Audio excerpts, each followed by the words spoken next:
सभी का स्वागत करते हैं।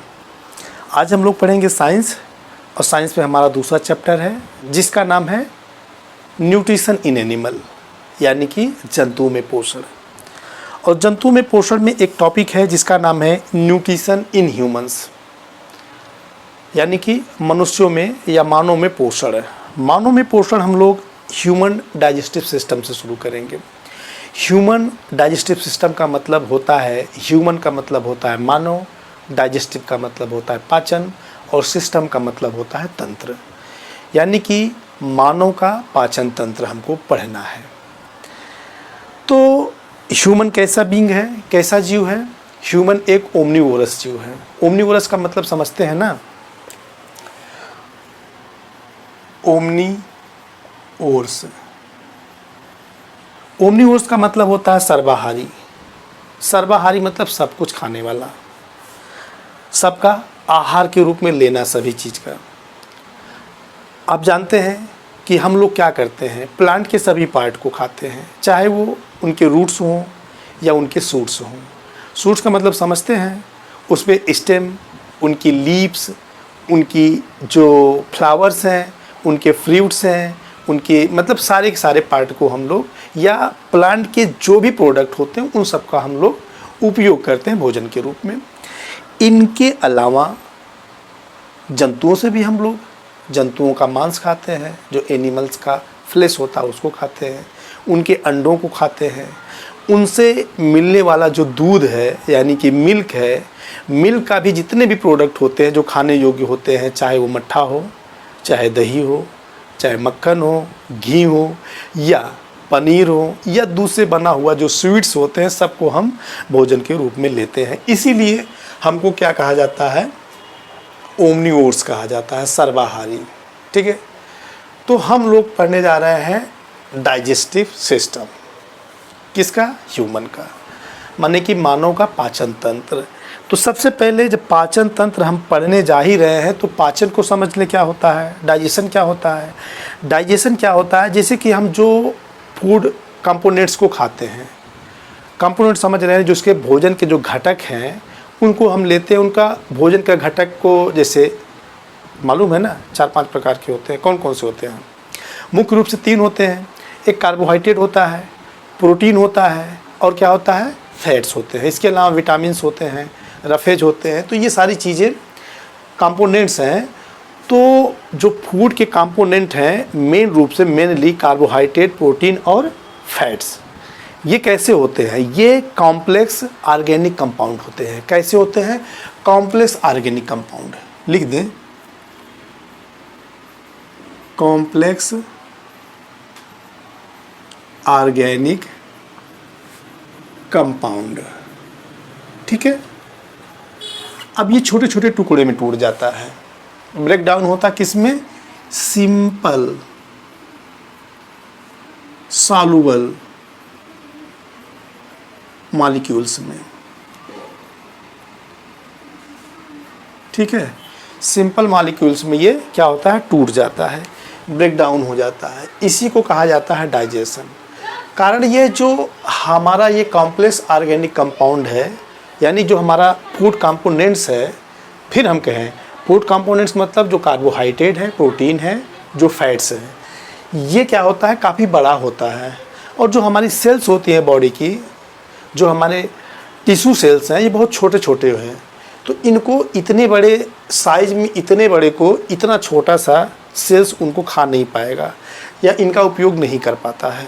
तो जब ये छोटे छोटे हो जाते हैं, यानी कि सेल से छोटे हो जाते हैं, तो ये सेल के पास पहुंच जाते हैं, सेल इनका उपयोग भोजन के रूप में कर लेता है।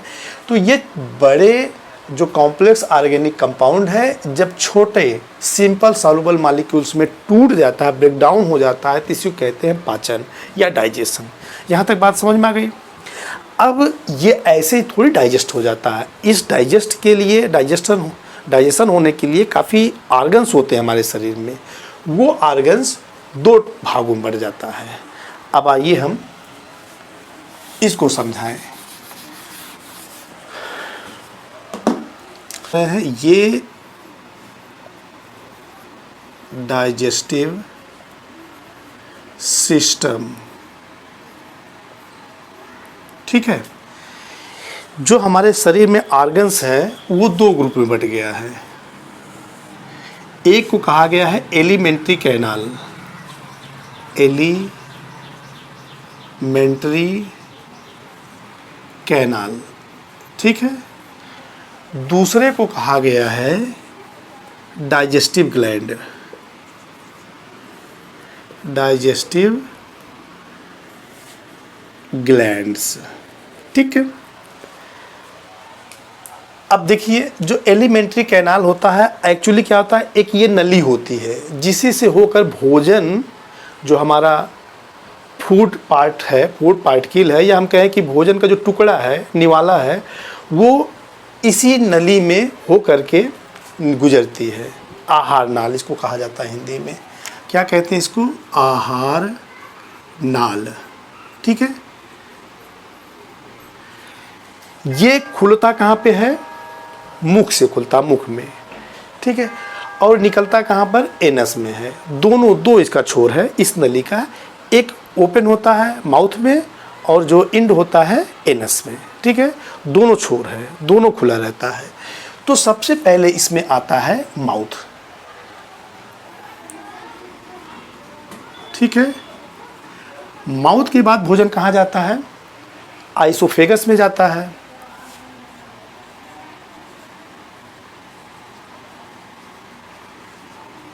आइसोफेगस में जाता है। आइसोफेगस से भोजन कहाँ जाएगा? हमारे स्टमक में आएगा। स्टमक में बाद कहाँ जाएगा भोजन? स्टमक के बाद आता है इंटेस्टाइन में,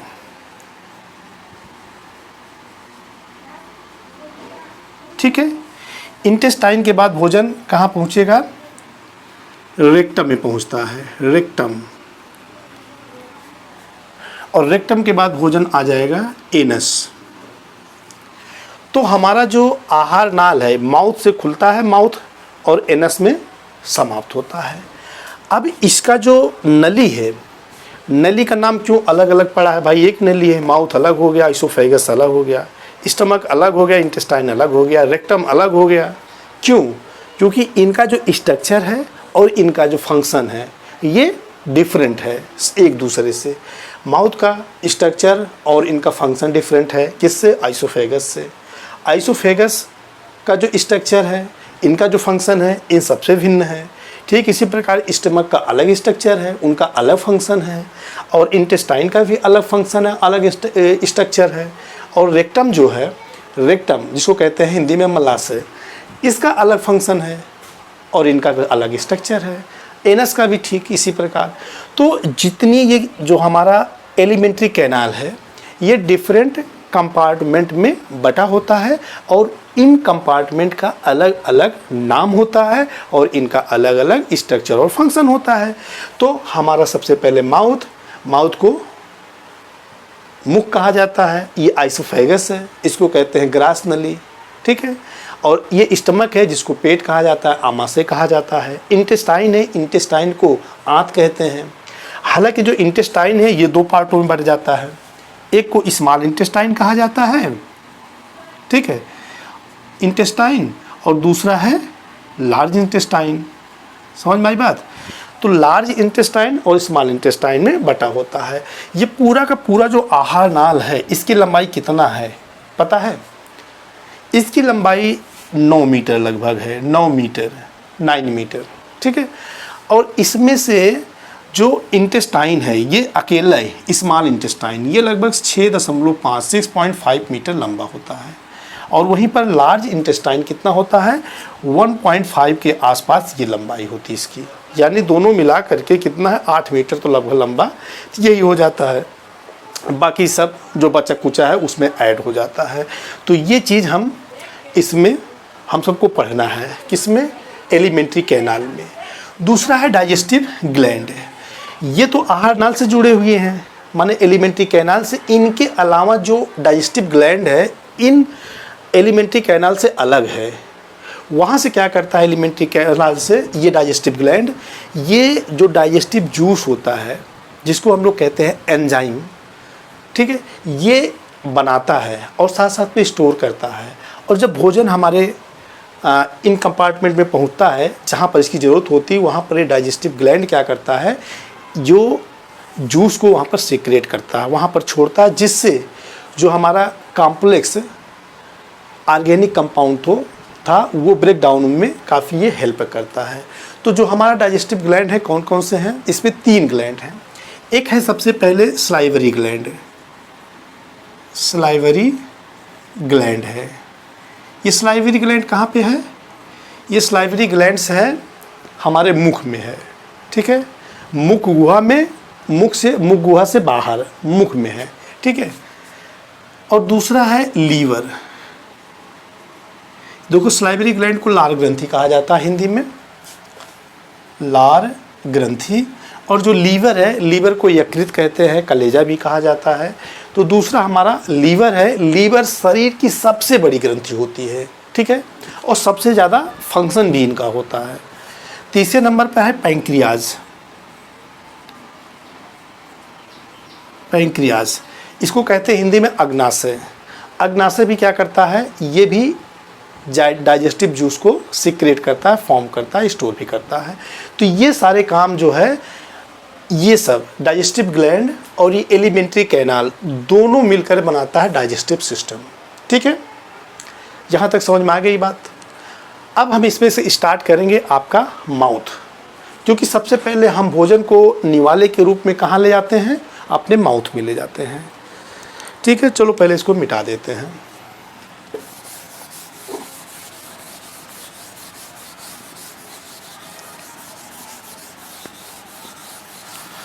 इन सारे नाम को आप लिखिएगा और लिख करके पूरा याद कर लीजिएगा। स्पेलिंग भी अगर कहीं गलत हो तो उसको आप करेक्ट कर लीजिए। करेक्ट करने के बाद जो है तब आप क्या करेंगे, इसको बढ़िया से याद कर लेंगे, तो फिर उसके बाद जब पढ़ेंगे बुक को बहुत आराम से समझ में आ जाएगा। चलिए हम शुरू कर रहे हैं माउथ।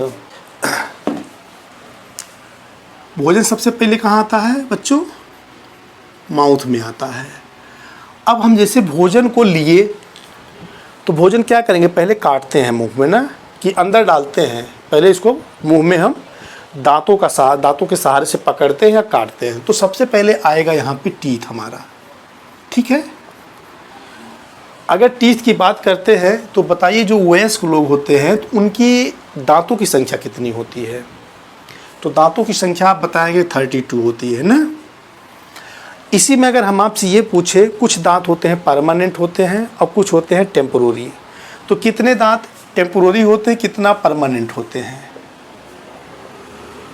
टेम्पोररी का मतलब है कि एक बार दांत आया, उसके बाद टूट गया, उसके बाद फिर दोबारा उसी स्थान पे दांत निकल के आते हैं, तो उनको बोला जाता है टेम्पोररी दांत, ठीक है। कितने दांत ऐसे हैं जो कि टूटने के बाद, बात को समझिए, टूटने के बाद फिर से निकलते हैं, या हम कहें पहले टूट जाते हैं, जिसको हम कहते हैं मिल्की टीथ, मिल्क टीथ, ठीक है। मिल्क टीथ या टेम्पोररी दांत कितनी होती संख्या, किसी को बताएगा। टेम्पोररी टीथ, इनकी संख्या होती है बच्चों 20। अब जो ये दांत होते हैं और ऐसे हैं कि जो एक बार दांत निकलते हैं, देखिए एक होता है एक दंती होता है, एक होता है द्विदंती। ये सारी चीज़ें अभी आपको बताने की जरूरत नहीं है, बाद में बताएंगे। तो इसमें ऐसे होते हैं 12 दांत ऐसे होते हैं जो परमानेंट होते हैं। ये दांत फिर इसमें आ करके जो है फिर दोबारा निकलते हैं टूटने के बाद, तो कुल मिला के 12 और 20 हो जाते हैं, टोटल 32 टीथ, ठीक है। चलिए आगे हम बात बताएं। जो हमारे दांत हैं इनके कार्यों के अनुसार, इनकी जो बनावट है, बनावट और कार्यों के अनुसार ये दांत हमारे 4 प्रकार के होते हैं, ठीक है। 4 प्रकार के। सबसे पहले आइए हम यहाँ जबड़ा ही बना देते हैं। कितने जबड़े होते हैं, 2 जबड़े होते हैं, है ना। एक ऊपर होता है, एक नीचे होता है, 2 जबड़े होते हैं, ठीक है। एक ऊपरा जबड़ा होता है, एक नीचे जबड़ा होता है, यानी कि अपर जा होता है और लोअर जा होता है। क्लियर। अपर जा में कुल कितने दांत होते हैं, 16 होते हैं, और लोअर में कुल कितने होते हैं, 16 होते हैं। जो ऊपरी वाला जबड़ा है वो मूव नहीं करता, वो चलता नहीं, वो अचल होता है, जो भी कुछ हम अगर बोल रहे हैं तो निचले जबड़ा के कारण। हम कुछ खाते हैं या अपने मुख को इधर से उधर मूव कराते हैं तो निचले वाले जबड़ा, क्योंकि निचले वाला जबड़ा मूवेबल होता है, ऊपरे वाला जबड़ा फिक्स होता है। जैसे हम देखिए मुंह अपना टेढ़ा करें इधर या इधर, मुंह को खोलें, ये सब किसके कारण हो रहा है? निचले वाले जबड़ा, लोअर जर। ये है हमारा अपर जर, ठीक है, अपर जर। ये हमारा है लोअर जर, ठीक है, समझ में आ रही बात? अब इसमें देखिए ऊपर जो है, सबसे पहले बनावट के आधार पर, उनके कार्यों के आधार पर हम 4 भागों में बांटते हैं।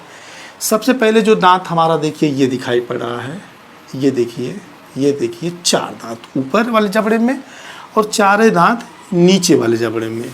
हम दांत की शक्ल बहुत ज़्यादा नहीं बना रहे हैं, समझिए। जो ये 4 दांत हैं इनको क्या बोलते हैं? इनको बोला जाता है, कौन सी दांत है? इंसीजर कहते हैं। देखिए इंसीजर। एक कॉलम हम बना लेते हैं यहाँ पर हम लिख लेते हैं नेम, जो टीथ, जो दांत के नाम यहाँ लिखते हैं। दूसरे कॉलम में हम इसको संख्या हमको देखना है, किस जबड़े में कितने दांत होते हैं, कौन कौन से दांत होते हैं। सबसे पहले हम यहाँ पे अपर जा लिख देते हैं। अपर का मतलब यू कर दिए और जा का मतलब जबड़ा हो गया, ठीक है। और तीसरा जो कॉलम हम बनाते हैं इसमें लोअर जा होगा, ठीक है। और ये है टोटल, दोनों मिला के कितने दांत होते हैं, और साथ में हम यहाँ पर इनका फंक्शन वैसे बताते चलेंगे। ये थोड़ा आसान होगा ना, अच्छा होगा। एक तालिका बना लेते हैं कॉलम। तो इस कॉलम में सबसे पहले हम इंसीजर कर लेते हैं, इंसीजर, ठीक है। ये इंसीजर्स है। तो इंसीजर की संख्या कितनी होती है? ऊपरी जबड़े में 4 होता है, निचले वाले जबड़े में कितनी होती है? इनकी संख्या 4 होती है। तो ऊपर वाले जबड़े में कितनी होती है? 4 हो गया। लोअर जबड़े में कितनी होती है? 4 हो गया। टोटल कितना होगा? 8 होगा। अगर हम आपसे पूछेंगे कि भाई इंसीजर की संख्या कितनी है, तो आप बताएंगे टोटल संख्या 8 होती है। दोनों जबड़ों में 4 इंसीजर्स होते हैं, ठीक है। 4 ये है, 4 ये है। जस्ट इंसीजर के बगल, ऊपरी वाले जबड़े के दोनों तरफ इंसीजर के बगल एक दांत होते हैं जिनको कहा जाता है कैनिन। क्या बोलते हैं? कैनिन। कैनिन एक होगा, लेकिन ज़्यादा है, कैनिन्स हो गया, प्लूरल हो गया। तो 2 ऊपर और ठीक इसी प्रकार 2 नीचे, ठीक है। ये भी कैनिन्स है, ये भी कैनिन्स है। यानी ऊपरी जबड़े में कितना होता है कैनिन्स? कैनिन्स 2, और लोअर टीथ में भी होता है 2। टोटल कितना होता है? 4 होता है। अब आएगा 4 प्रकार के होते हैं बच्चों। 2 हमने पढ़ा, एक है इंसीजर, दूसरा कैनिन, और तीसरे नंबर पे आता है प्रीमोलर, मतलब मोलर के पहले। प्री माने पहले होता है ना। तो कितना होता है इनकी संख्या? 2 होता है। चलो हम ऐसे ऐसे बना लिए, 2 इस बगल, 2 इस बगल, 2 इस बगल, 4 हो गया, ठीक है ना। यहाँ पे भी हम ऐसे कर दिए,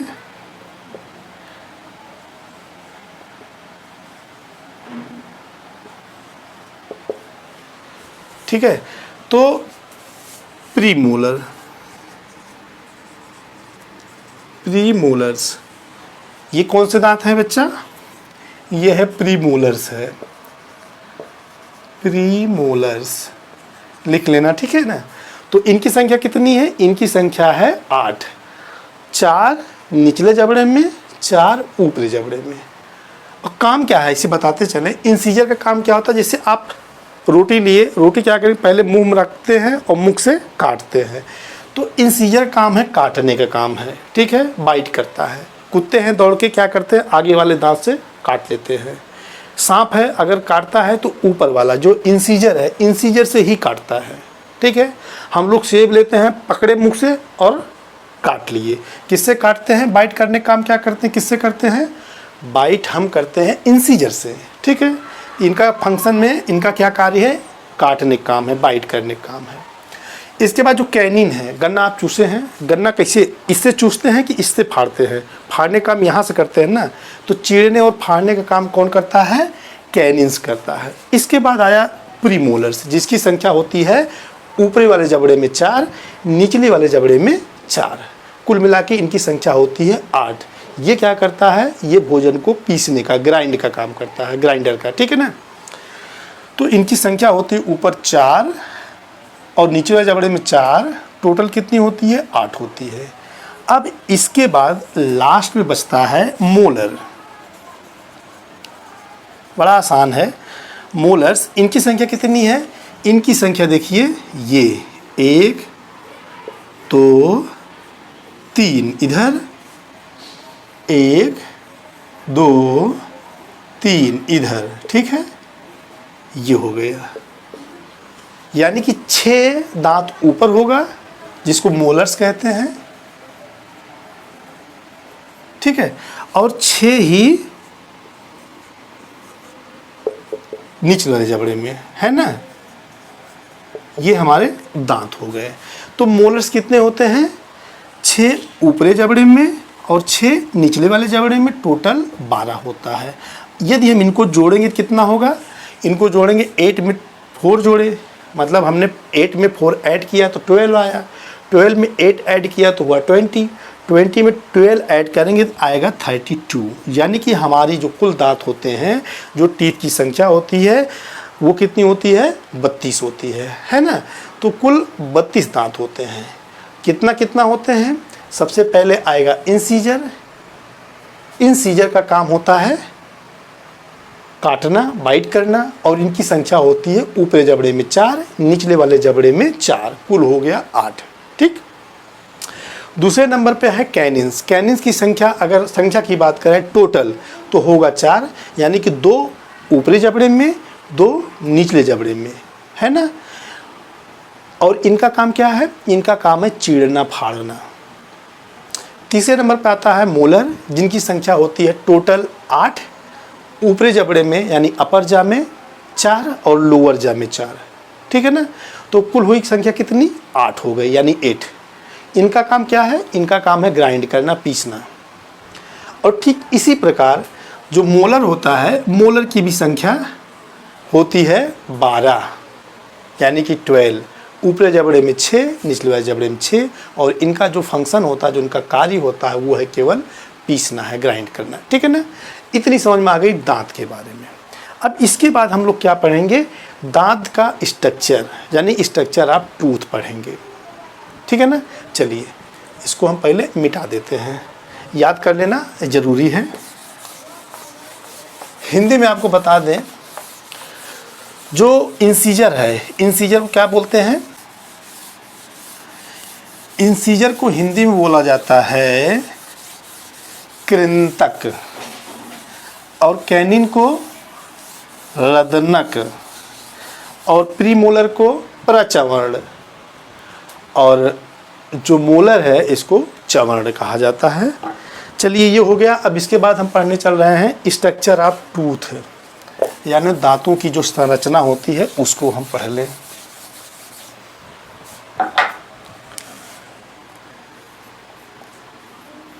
स्ट्रक्चर ऑफ टूथ, ठीक है। इतना तो पता है, जो हमारे दांत हैं वो दांत कहाँ पे हैं, जबड़े में है, जबड़ा है ना, जौ में, और एक सॉकेट होता है, सॉकेट में ये फिक्स होते हैं दांत। तो चलिए हम बनाते हैं दांत को। एक्चुअली जो दांत होता है, पहले संरचना बना दें, ऐसे बताते रहेंगे।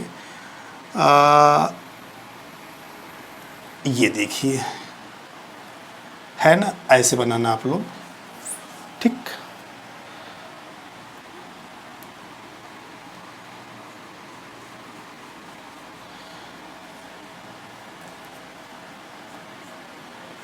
थोड़ा टाइम लग जाएगा, लेकिन ये संरचना आपका बन जाएगा।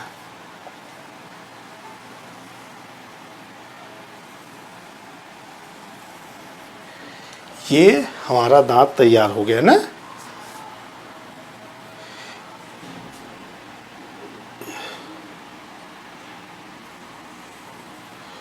ये इसका जबड़ा बन गया, ठीक है, ऐसे ऐसे जबड़ा बन गया। इसमें जो है ये क्या है, ये जॉ बोन्स है ना, ये जो है सॉरी ये है जॉ बोन्स। समझिए ध्यान से, जो हमारा दांत है, दांत दो भागों में बांटा गया है। एक ऊपर वाला जो है ये वाला हिस्सा, इसको बोला जाता है यहाँ से यहाँ तक क्राउन। क्या कहते हैं इसको क्राउन बोलते हैं, ठीक है। यहाँ से यहाँ तक देख रहे हैं ना, ये देखिए यहाँ से यहाँ तक, इसको बोला जाता है रूट, ठीक है। जो दांत है, दांत के सेंटर में क्या होता है आपको बता दें, यहाँ से ये समझिए। अब मेरे पास 2 इंक नहीं लाए हैं, 2 टाइप का, देखते हैं कलर हो।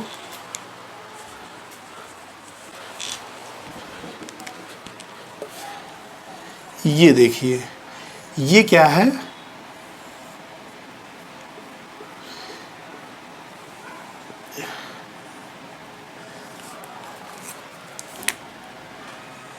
ओह नहीं चल रहा है, ये इसी से बताना पड़ेगा। ये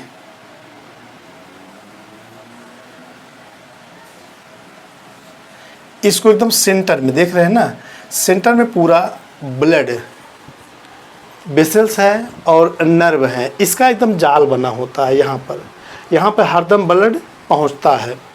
तो इसको सेंटर में जो होता है, इसको बोलते हैं पल्प। क्या बोलेंगे इसको, पल्प कहा जाता है,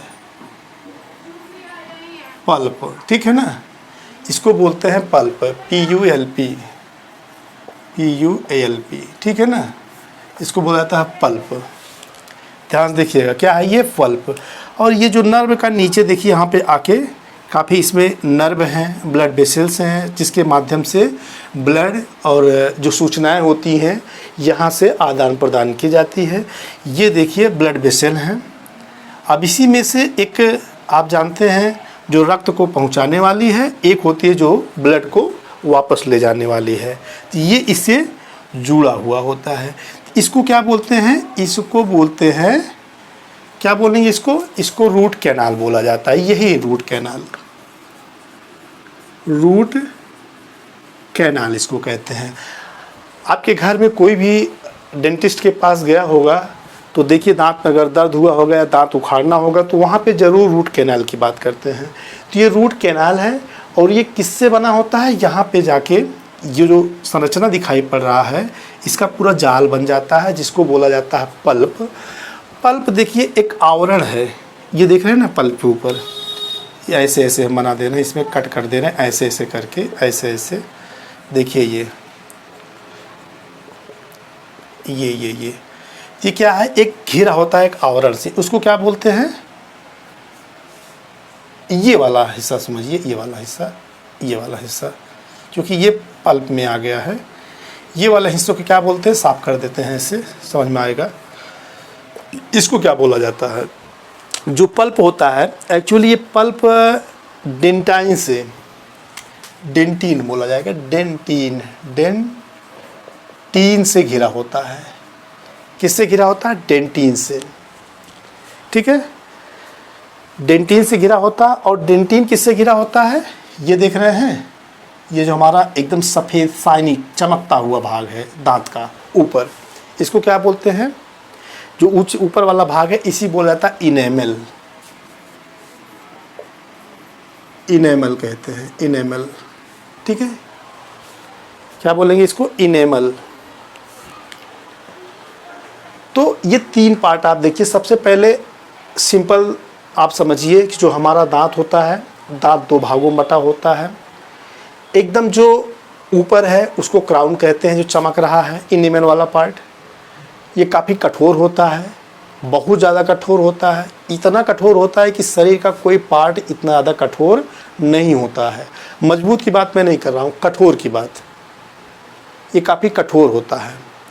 उसके बाद ये देखिए, जो हमारी बोन्स है, हड्डियों हैं, हड्डी से भी ज़्यादा, जबड़े से भी ज़्यादा कठोर होता है, मजबूत होता है जबड़ा।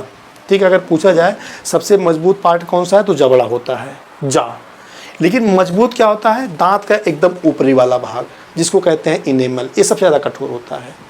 ठीक है, और इससे ये जो डेंटिन है, डेंटिन क्या होता है, ये थोड़ा कम कठोर होता है, लेकिन हड्डी से ज़्यादा है तब भी ये कठोर होता है।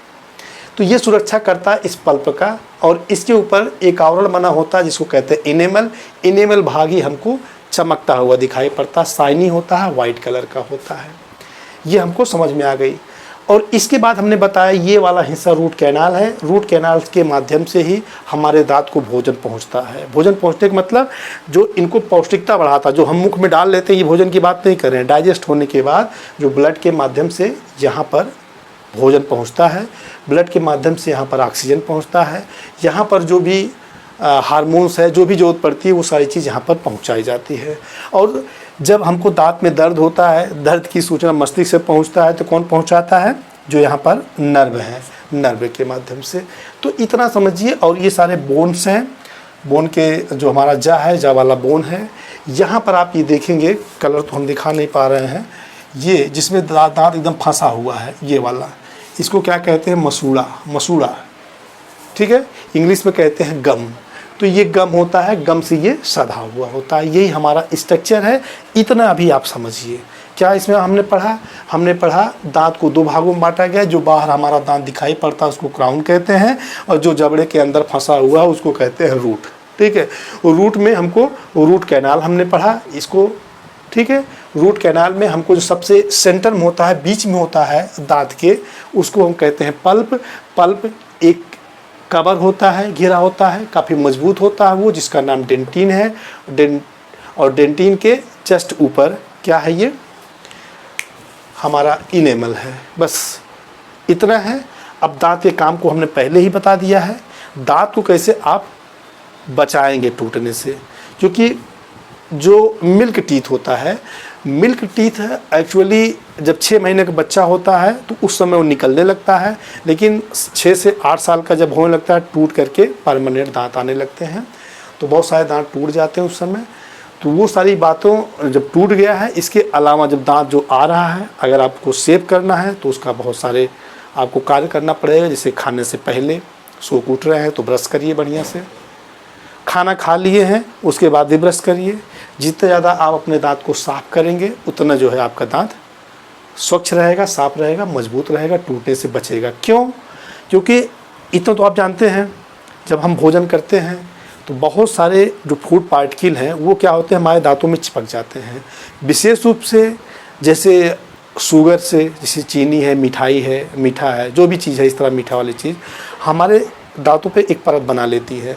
उसमें एक बैक्टीरिया होती है, इतने जानिए बैक्टीरिया क्या करता है, उसको एसिडिक बना देता है, मतलब अम्लीय बना देता है। जब अम्लीय बना देगा तो उसमें क्या होगा, छोटा सा गड्ढा हो जाएगा और वो डीके मतलब वो ख़राब होने लगेगा, सड़ने लगेगा। अब पहले क्या करेगा, इस पार्ट को सड़ा देगा, इस पार्ट को सड़ाएगा, धीरे धीरे ये बढ़ते बढ़ते क्या होगा, कुछ दिन आप सफाई नहीं कर रहे हैं तो ये काला कर देगा, इतना हिस्सा काला कर देगा, ये पूरा इसको काला कर देगा। फिर समय बढ़ता गया तो ये बढ़ाते हुए यहाँ तक काला कर देगा, बाद में सड़ा देगा, रूट कैनाल भी नष्ट कर देगा। और ऐसी कंडीशन क्या होगा, आपके दांत टूट के गिर जाएंगे। जब टूट के गिर जाएंगे तो दोबारा परमानेंट दांत निकलता नहीं है। परमानेंट दांत एक बार ही जीवन में निकलता है। तो आप क्या करिए, अपने दांतों को साफ रखिए। भोजन करने से पहले और भोजन करने के बाद ब्रश करना ज़रूरी है। दांत को साफ रखिए और आपका दांत एकदम साफ रहेगा। ये कहने के लिए आसान होता है, करना थोड़ा कठिन होता है, तो लेकिन करेंगे तो ज़्यादा अच्छा रहेगा। इसके बाद हम लोग क्या पढ़ेंगे, इसके बाद हम लोग पढ़ेंगे अब टंग, जिह्वा, क्योंकि हम लोग माउथ को ही पढ़ रहे हैं। माउथ में इसके बाद हमको पढ़ना क्या है, टंग। टंग के काम क्या है, टेस्ट करना।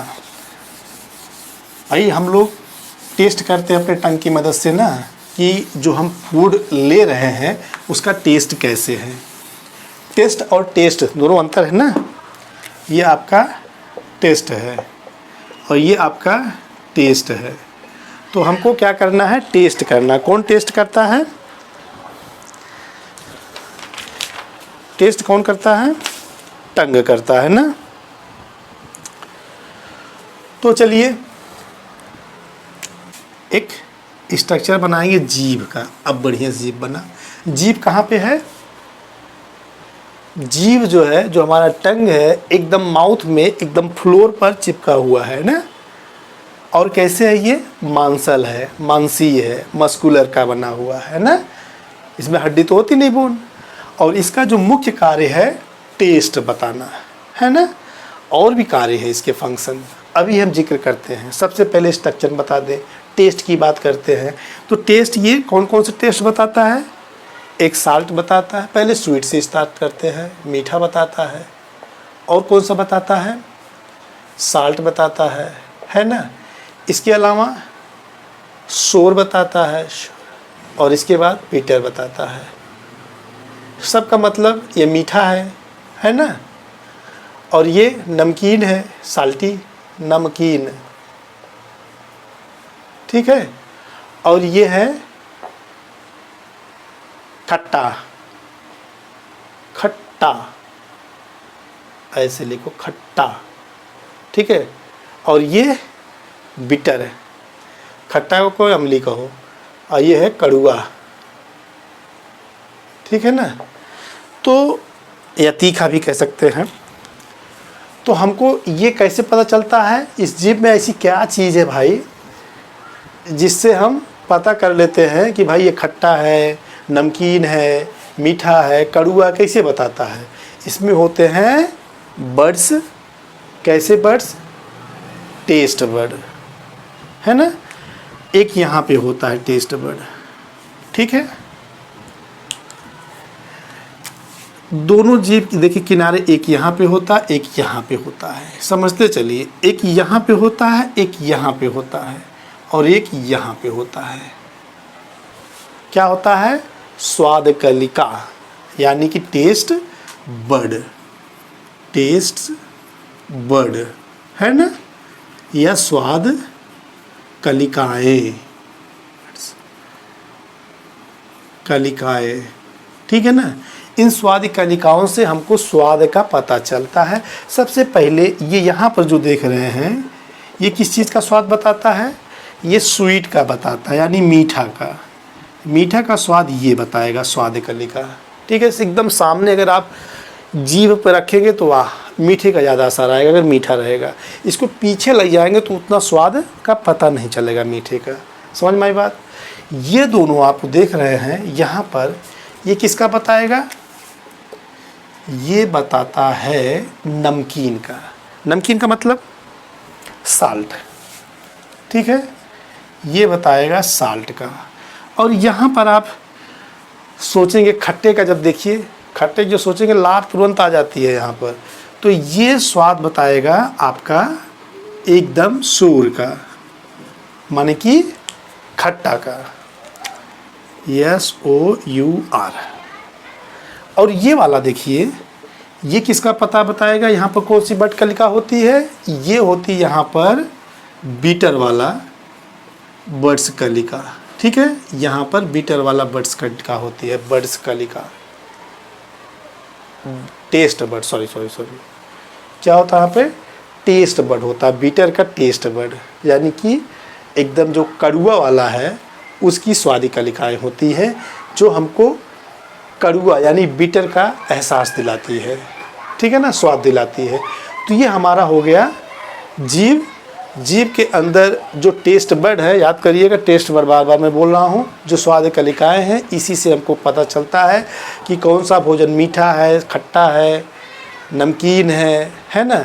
उसका एहसास हमको इसी से पता चलता है। ये जीभ में पाए जाते हैं, अलग अलग स्थानों पाए जाते हैं। सबसे सामने मीठे का, इसके जस्ट पीछे बगल किनारे पर साल्ट, उसके जस्ट पीछे अम्लीय, और उसके जस्ट पीछे बिटर, ठीक है ना।